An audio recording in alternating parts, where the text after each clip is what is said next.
It's so bright out here.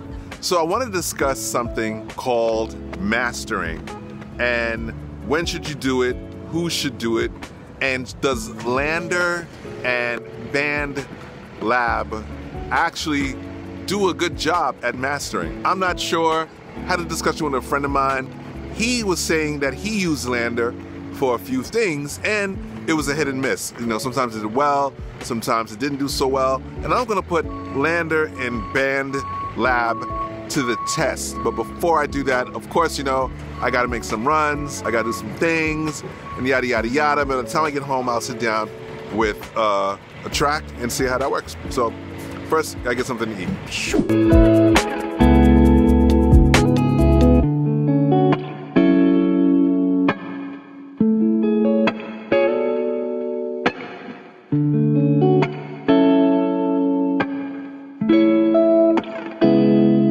Doing stuff I'm not supposed to do. I'm not supposed to be filming in the store, but I'm filming in the store. No, that's the last thing Dina. Put this over Dina's bed. Yeah, Rest in peace. because I'm dead inside. So the question is, what is mastering for those who do not know what mastering is? Mastering is a process where you take your full song, 2-tracked, MP3 wave, whatever have you, and you do some more treatment to it. Some more compression, some more EQ, some more stereo, maybe even a little bit of reverb depending on the song or genre, and you do some enhancing. The other process of what mastering is also, if you ever record your material in different places, what may happen is one song is lower or louder than the other, and mastering also makes all songs recorded from different spots actually even in volume. A lot of people may not necessarily master their stuff all at one time. They may master it a song at a time. So it depends on the project and it depends on the necessity. Does all songs need to be even keeled if you're having each song mastered differently for different releases and different times? But that's what mastering really is, and that's the first thing you need to know before you need to dive into does Landr or Bandlab really do what they claim they do. I still am a skeptic. Before I even give you why I think I'm a skeptic, I'm going to put it to the test. Okay, so now it's another day and was out really late yesterday running around across town. This always seems to happen whenever I go out with my family, and we tend to do a whole bunch of errands. We call them adventures. I call them adventures. The next test is now to actually put Landr and Bandlab to the test. Mastering is a very delicate subject. I know a lot of people, I've seen a lot of people say that they can master and they could say, oh, I can mix your track and I can master your track as well. And some of them can. A lot are really just using software to actually get that point across, to get the mastering point across. They may actually understand it and they may actually make your track truly mastered. It depends on the skill of the master engineer. Now, recording engineers and mix engineers, even though they kind of run one and the same, they're two different fields of engineering. So you can't necessarily think one who records could mix and one who can mix could record, even though they should be able to do at least both the same thing, and that's recording. What you may run into is it's a different head game. Mixing is a different head game. Recording is a different head game. So mastering should be also treated with a different head space. Mastering is not something that you just throw the song into software and let the software do all the work. It really is a separate headspace altogether. Be a little leery when someone says they could do both for very low cost. What if they don't really do a good job at mixing anyway? Would you really want to put your trust of your song in the hands of somebody who really can't mix that well? What are they mixing on? What are they mastering on? Mastering requires a place with no reflection. That's one of the true first things that a master engineer should have in his room. Completely dead, no windows, no nothing. Speakers should not be near any windows. If there's windows in the first place, you're not really mastering. The reason why? Because you don't want anything to bounce off the walls. In the same sense that you wouldn't want stuff to bounce off the walls in a mix situation. In most cases, people who say they can mix and they can master, their rooms are not treated anyway. So you're running into the problem of, do you really want to put your trust in their hands when the room is not well treated. You could get by if you're mixing, if the person knows what they're doing. Take most of your mixes, apply them into different speakers, test them, see how they sound. Then maybe you can say, okay, I don't mind it, it's not so bad, whatever. Then when it comes to the master, depending on where you intend to put it, if you intend to put it on the market where, when I say on the market, I mean like iTunes and Spotify and Pandora and places like that. iTunes in itself already has a different requirement when it comes to mastering for iTunes. They have a different algorithm, and you must need to know how to master for that algorithm. And if they don't do that, then what happens is your master is going to go onto their thing, and then they're going to do something to it anyway, and therefore your stuff may not measure up to what a lot of other stuff, the commercial top-end stuff, is actually being measured to. And then you lose. You could possibly lose out on quality songs not being quality mixed or quality mastered. So be leery of anybody who says they can mix and they can master your stuff for like $25. That's like dirt cheap, because mastering isn't cheap when it's truly done by the right person. Top engineers such as Bob Katz and Greg Calby are ones that should be noted and people you should listen for when it comes to master engineering. I would say check out a lot of their material, and then you would understand why is it so important that you would know who does mastering and where do they do it. Sterling Sounds, Master Lab, places like these are places where you should send your material to do your mastering. Is it expensive? Yes. You know, it's not cheap by no means, but is it worth it? Yes, because you really want to get the best out of what you put in. What do you do when you run into an issue where you don't have the funds to actually invest in your art that well? Well, this is why Landr and I guess Bandlab actually come into play and see maybe they could do the job that I would like for them to do if I were to invest in my craft. But I feel a kind of way about the idea of a program doing what a human ear and mind can really do. The mind can really shift and shake things and do things differently. When you just leave it up to the program to do it, it's going to do it based on what it sees and understands and all that good stuff. And that kind of could be a little dull and boring. But before I really give it my opinion on what I think these softwares or websites could do, I'm going to put to the test one of my tracks, nothing crazy, nothing super dope or whatever the case is, mixed maybe in Pro Tools or maybe Reason, who knows. And then maybe I could say, I'm gonna send it to Bandlab and I'm gonna send it to Landr and see what it could do, and then maybe say, is it good? Can I do it? Should I let them do it? Or should I just really put the money in and have somebody else do it with the expertise that they have? So before we get into any more, let's just give Landr and Bandlab a try and see what they could do. So first you go to Landr's website, and as you could see, you got to sign up and you have choices on how to sign up. And I'm sure many people know how to do that, right? So you sign up, wait for that process to go through, and after that's done, you then have your drop and drag from your desktop or wherever have you, drop and drag into Landr and wait for the magic to begin.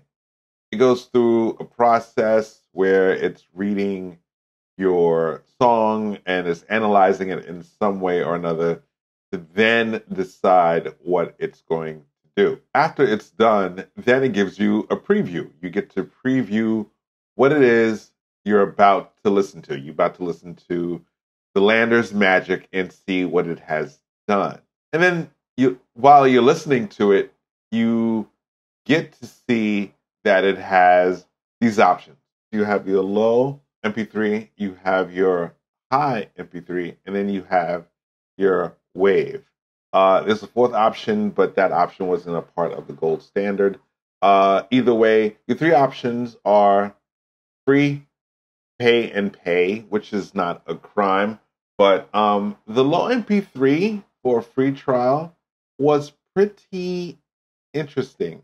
It gave me the medium or I guess the medium would be the high MP3. And I was able to toggle between the two, and I was actually able to hear the difference, and I was impressed or shockingly surprised because I didn't really expect what I was expecting from Landr. I've heard a few mixes thrown into Landr, and I got a lot of this super blaring stuff, and I'm not a fan of overly loud mixes.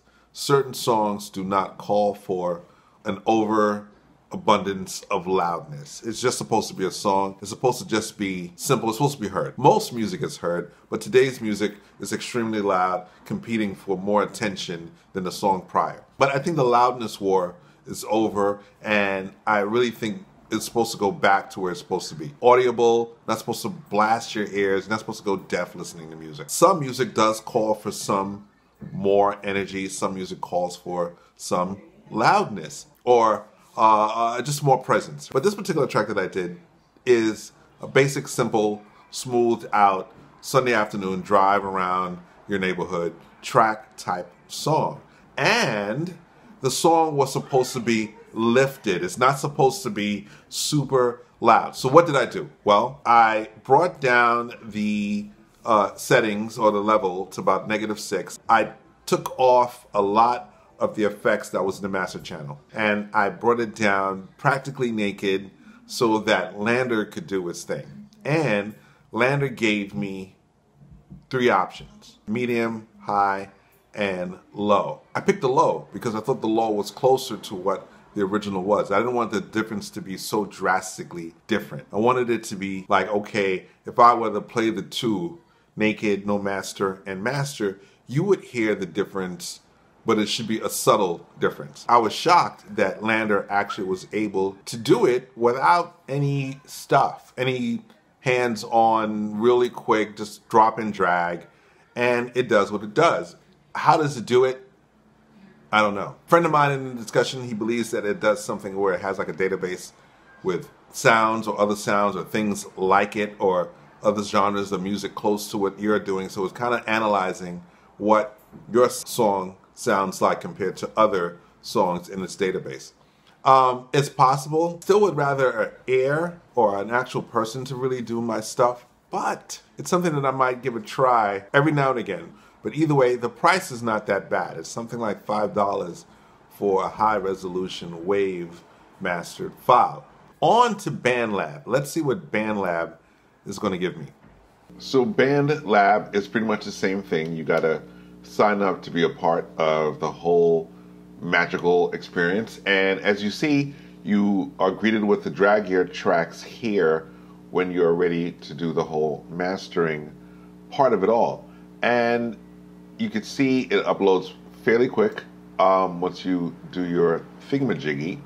And once that is done, you are greeted similar options as in Landr.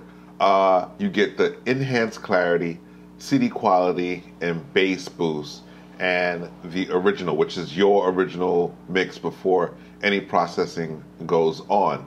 And it actually starts to play the whole thing, and you could bounce back into either or just to hear the differences as you are getting ready to pick your choice. And when you do, you pick your choice, and you download, and the rest is history. And I found out what Bandlab really is. So I wasn't really sure what it was at first. We were having a discussion about the options of mastering online, and he mentioned Bandlab, and I said I wasn't sure if I heard of it, or I think I did, but never really looked into it. So to me, Bandlab seems to be like online social media for musicians where you could kind of collab with other musicians and actually create tracks online. It gives you multi-tracks. I'm not really sure how many multi-tracks does it give you, but it allows you to create online and collab with others while they're online. I'm almost certain it probably allows you to post or share. They could work on it, or you could work on it, and then when they get back or you get back, you could add or subtract, whatever the case is. And it's a community for creators, musicians, and stuff like that, of any genre, of any sort. And at the end of that, you're able to master your track and then say it's a done deal. So I actually thought it was pretty decent as far as the community was concerned. However, I wasn't entirely impressed with the options that it gives you as far as the mastering is concerned, but it did give you a few options. It allows you to listen to your original and then compare it amongst bass boost, CD quality, and I believe enhanced clarity. For the track that I posted, it was too heavy in the bass area. Like the bass boost was really a bass boost. It made it sound more sub bass, and it's not a sub bass type track. So I didn't really use that one. The CD quality, it was a step up from what the original was, a couple of steps up from what the original was, because the original was very quiet. So it actually boosted some volume or some dBs. I'm not really sure what it was because I couldn't meter it. But the enhanced clarity just kind of gave it a little bit more width. Nothing really crazy, but I chose the enhanced clarity. And between that and what Landr did, I thought Landr was a bit better to me. But for now, Landr is the winner for me between the two. And I still say, go to a master engineer by all means. You will not lose or waste any money concerned in that area. You will come out happy, trust. I've had my stuff done by master engineers and I never complained. So what I did in the studio was great, but then when I went from the studio to the master engineer, things were different and I came out smiling and everybody was a happy camper. That's my end all. I won't go any further. Choice is yours. And try it out for yourself and see what you guys say. I think Landr's okay. I think they're both fine. I prefer Landr at this point. And I'm actually pretty shocked that I actually came to the realization that Landr might be an option for me in the future. Thanks for joining. Hit me up. Hit the like. Hit the subscribe. Do all that good stuff you know what to do. And, you know, for the most part, I'll see you in the next one.